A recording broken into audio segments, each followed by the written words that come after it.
Tapos, nung pumasok siya sa buhay ko, sinasabi ko sa kanyang hindi ako okay.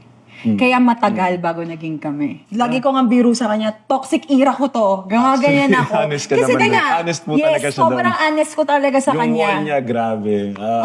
Trust issues. Daming beses ko siyang sinusubukan i-cut off bago pa yung official na kami. Sinabi niya yun sa'yo. Yeah. Sabi niya naman po talaga. Very honest naman po talaga sa nararamdaman niya. Pag betrayed ka, Vocal if po you're siya. betrayed in a relationship, may paranoia ang isang babae. Yes, araw-araw reminder na kukuha niya sa akin, ate. Ayun. Oo.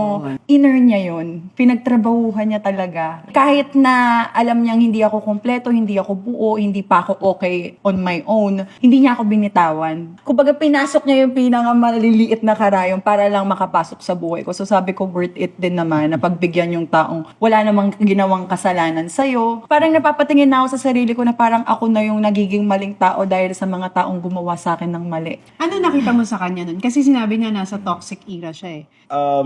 For me, pumasok ko sa relasyon namin na not asking for anything, pero going in with what I can give. Peace of mind, genuine support, career-wise, and tulong talaga na in all aspects. Kung whatever she needs me to be, kaya kong gawin. Kung hindi ko kayang gawin, susubukan kong gawin. Pinasyo ko po talaga siya, knowing na nasa toxic era ka lang ngayon. Gusto ko lang tumulong na bumalik.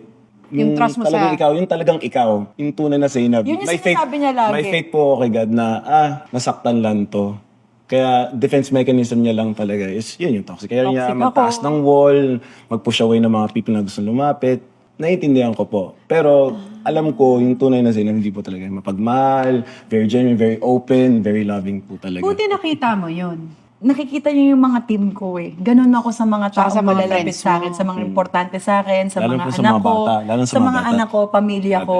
So yun yung nakita niya, parang sa akin lang ganito to, pero sa ibang tao di naman siya ganyan, makukuha ko rin yung ganyan. Kailan mo na-feel na nagbubukas na yung heart niya for you? To be honest, nung sa mga bata na-introduce na sa akin yung mga bata. Kasi malaking step po talaga. Pero matagal po yun. Ilang buwan? 5-6 months. Kalahating taon. Nag-open up na po. talaga sa mga bata. Ano yung reaction mo nung nalaman mo may anak siya? Sobrang thankful po. Kasi bata pala po, gusto ko na magkaroon ng family. Hindi na bayaan ni Lord. Iba yung plans ni God, which is sovereign siya. Ito, instant Gusto mo talaga family. ng baby. Instant family po. Mahal ka talaga, no? Mamahalin niya, hindi lang ikaw yung kabuuan. Yes, actually, Package deal. Package deal. Grabe yung pagmamahal niya sa kids. Tsaka siya nagdidisiplina sa mga bata. Ako pinapayagan mo siya sa ganong act. Kasi ako talaga, Ate Tin, as a breadwinner na parang naging mom and dad ako eh. So wala ako ibang ginawa kundi magtrabaho, mag-isip ng next na gagawin ko, ano pang gagawin ko para mabuhay kaming lahat. Ayun lang yung paulit-ulit na meron ako. So wala na akong time magalit sa mga bata. Parang yung galit ko sa mundo, hindi ko kayang ibigay sa kanila. Kahit na may mga nagagawa silang mali. Kaya napapaiyak pa ako ng anak ko. Kaysa ako ang nagpapaiyak sa mga anak ko. Kasi di ko kaya ngang ibigay sa kanila yung burden na meron ako. So, ngayon na dumating si Ray, talagang may partner na ako na siya yung magdidisiplina, siya yung mag-e-explain, kakausapin niya. And tinuruan niya talaga ako in so many ways kung paano lang piliin yung tama. So, nung na-meet mo yung mga anak niya, anong naramdaman mo? Lalo ako nabuo. I feel na accepted. Kasi yun talaga yung longing ko even before. Kasi nga po, madalas nagka-travel ako. So, lone wolf yung dating po. Ngayon na meet ko yung mga kids, manalo, matalo, maganda laro, pangit laro, ang tingin pa rin nila sa Superman.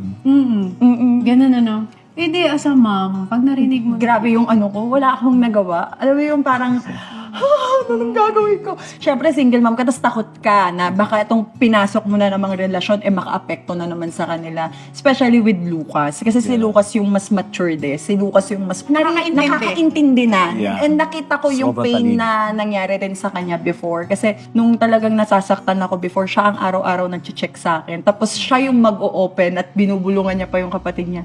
Call Daddy Ray. Siyempre nanay ka eh. Tapos alam mo na wala silang ganun. Ang sakit sa puso. Tapos ako lumaki din akong wala akong tatay. So alam ko yung pakiramdam na sabik ka sa tatay. Yung gusto mo may tatay na nandiyan dyan na magsasabi sa'yo, lalambing sa'yo. So naintindihan ko. tsaka ikaw din, di ba, parang you're longing for a family dahil nga yung nangyari sa parents mo. Apo.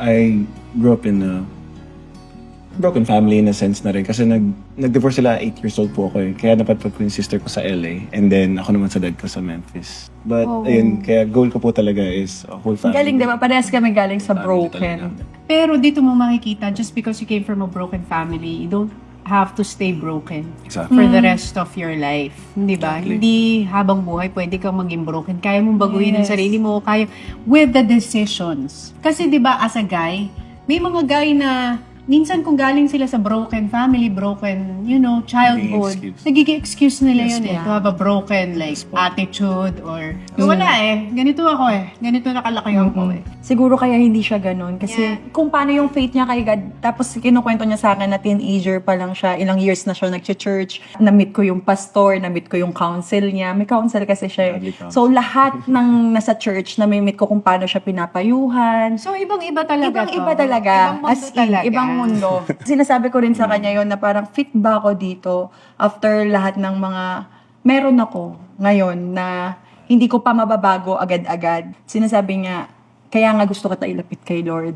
Kasi gusto ko makilala mo siya para mas maging okay tayo, maging okay ka. Siya yung pundasyon talaga. Siya yung maging pundasyon ng relasyon. For me ang ganda nung meron kang faith. Kasi parang yun yung nagtuturo sa'yo kung paano mo mahalin yung anak mo. Correct. Paano mo mahalin yung partner mo. Paano mo i-lead yung family Yes mo. po.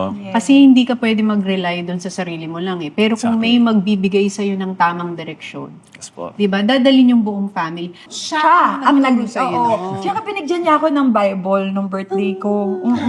Ganyan siya. Siya din nag-download ng Bible app para everyday may verse sa phone ko. Pag nag-aaway kami, mag-pray ka.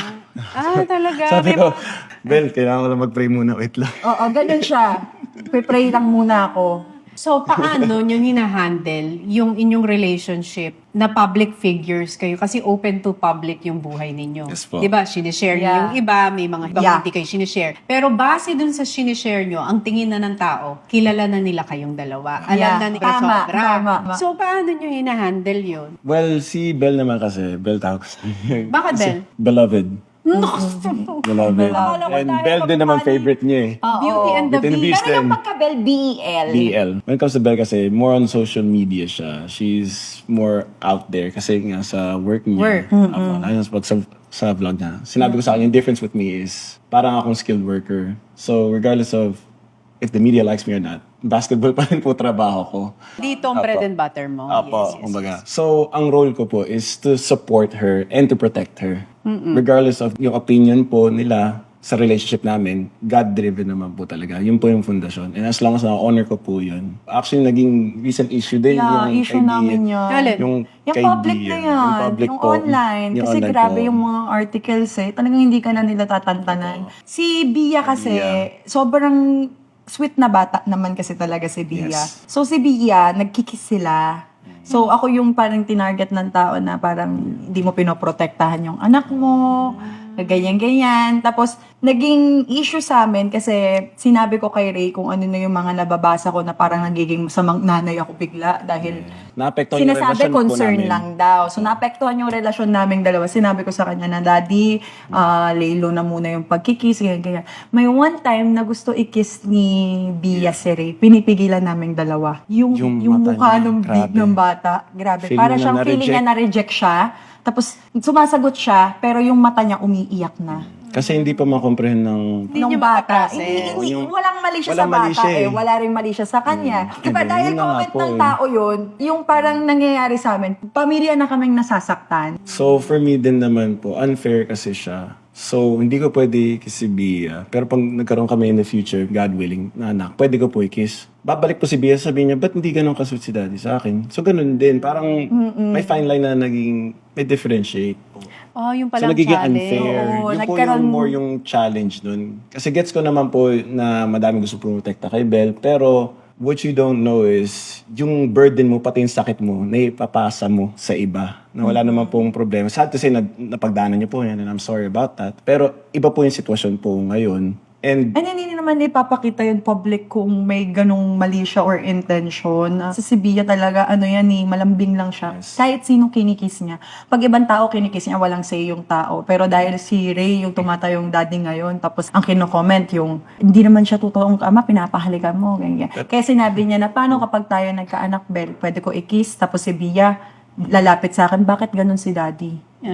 Diba? Ang hirap din. Ang So, hirap. nakapicture Kasi ko. So, parang paano mo feeling nila may ibabalanse? say sila sa buhay mo Sinubukan namin na pigilan, pero mas hindi namin pala kaya. Kasi mas nakikita namin nasasaktan yung bata Yes. Mas pipiliin ba namin masaktan yung bata kesa kami? So kami na lang. Kung anong gusto niyo sabihin, kami na lang magte-take nun. Pero hindi namin i-involve yung mga bata. Oo, no. So, yun yung challenge sa ito relationship. po talaga yung challenge. Nasinabihan ko na rin naman na Madami parang, iba't ibang voices ngayon talaga. ayoko na lagyan ng wall yan. Hayaan na natin. Pero alam ko sa sarili ko na hindi ako masamang nanay, hindi tayo masamang magulang sa kanila. Kasi ginagawa namin lahat para sa kanila.